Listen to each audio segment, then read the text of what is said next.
I'm really digging these shades. I think I'm channeling my inner John Lennon, maybe being able to vocalize myself a little bit better. But today, I'm in a beautiful little plaza,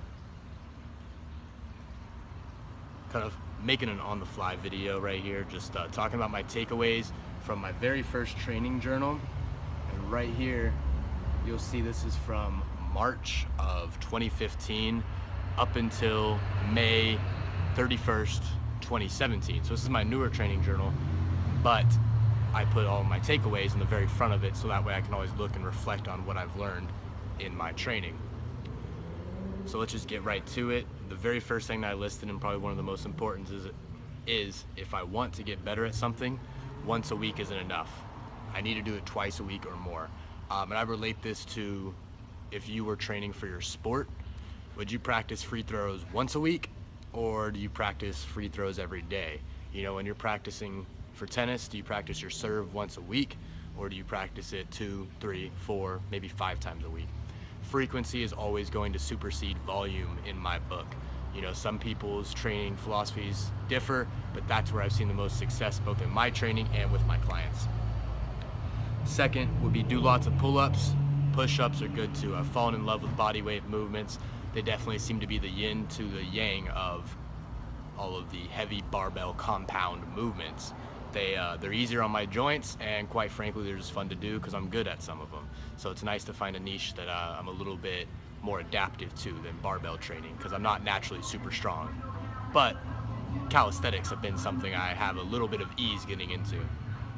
Celebrate PRs, no matter if it's 5 pounds or if it's 50 pounds. You know, too many people get too caught up in, oh, I didn't jump my weight up 30 pounds. It wasn't that good. If it's a PR, that's the strongest you've ever been in your life. You better celebrate that. That is a peak. You are climbing up your strength ladder, mountain, whatever it might be. So celebrate that. You're doing amazing. As well as rest and deload when needed. Rest is just as important as the actual stimulus in the gym during your workouts. You know, I've done 7 days a week of barbell training, doesn't do me well. It's why I do calisthenics now, because I'm kind of addicted to working out. And I'll work out usually minimum 6 days a week. 5 days a week is a slow or a light week for me. 7 days a week is what I would prefer, but I've learned that I have to give myself some rest. So about every 12 to 16 weeks of intense training, I give myself a deload week where I don't go anything over 70% of my 1 rep max on any movement. And you know, maybe I'll pick up something else, like I'll ride my bike a little bit more or try swimming. You know, give myself a break from all those heavy compound movements like we spoke on earlier. The next one is do some cardio. You know, don't be afraid to jack your heart rate up and make your lungs work a little bit harder, because barbells can't always do that to the maximum.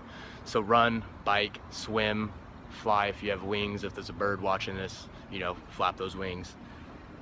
Do whatever you can to improve that heart rate. Cardio 2 to 3 times a week definitely is synergistic to your barbell movements. And then combine weights with calisthenics. Calisthenics are a great way to get strong in different planes than you can do in barbell movements. So make sure to, you know, get a weighted vest or a weighted belt so you can add a little weight to that and improve those movements to make the body weight versions even easier. As well as, for me personally, my arms won't grow unless I have an isolation day. So I can do all these compound movements, but my arms are gonna stay at like 15 and a half inches if I don't have a dedicated arm day each week. I'm not trying to grow them, so they don't have one right now.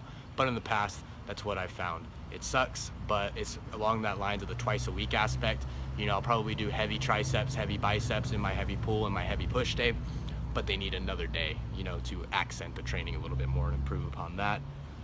As well as when you have a training journal, record your emotions, record anything that you can, because like today, I hit the same weight I did last week for rack pulls, 365 for 2, and it was about an 8 out of 10 on the pain scale or on the effort scale, where last week it was 7 out of 10. So I kind of knew going into the next set that it was going to be harder, and I actually had I deloaded and did a bunch of doubles at 85% of my 2 rep max. But record your emotions too as well, because you know, if you're going into the gym with a bad day, sometimes it's good just to write about it. You know, training journals are a journal. It's yours. Talk about yourself a little bit in there. It's therapeutic. Pull more than you push. You need a healthy back a lot more than you need a healthy anterior part of your torso. People just bench press and do bicep curls and front shoulder raises and strengthen every single part of their front body when they ignore their back. So in general, I would pull about 1.5 to 2 times as much as I push. Stay on any program that you do for at least 12 weeks. You won't see progress in 4 weeks. You might see progress in 6 weeks, but if you do the full 12 weeks, you'll get the full advantage. It's as easy as that. Do yoga. It's very beneficial to stretch out, even once or twice a week. Like I said before, the calisthenics to body weight or calisthenics to barbell movements, you need some yin to the yang. Let yourself be evened out and not just only doing heavy, aggressive, damaging, heavy barbell movements. Kettlebells are awesome. It's really helped out with my explosiveness, doing hip swings, snatches.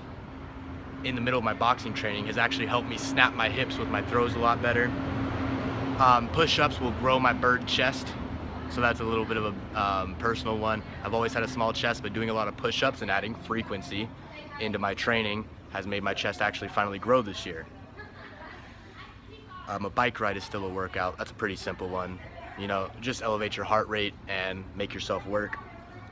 Movements always trump isolation. You want your training to replicate what you do in real life, not what, a bodybuilding magazine tells you to do. And then just 2 more right here. If it hurts before you go into your workout, mobilize it. Lacrosse balls, band work, stretch it.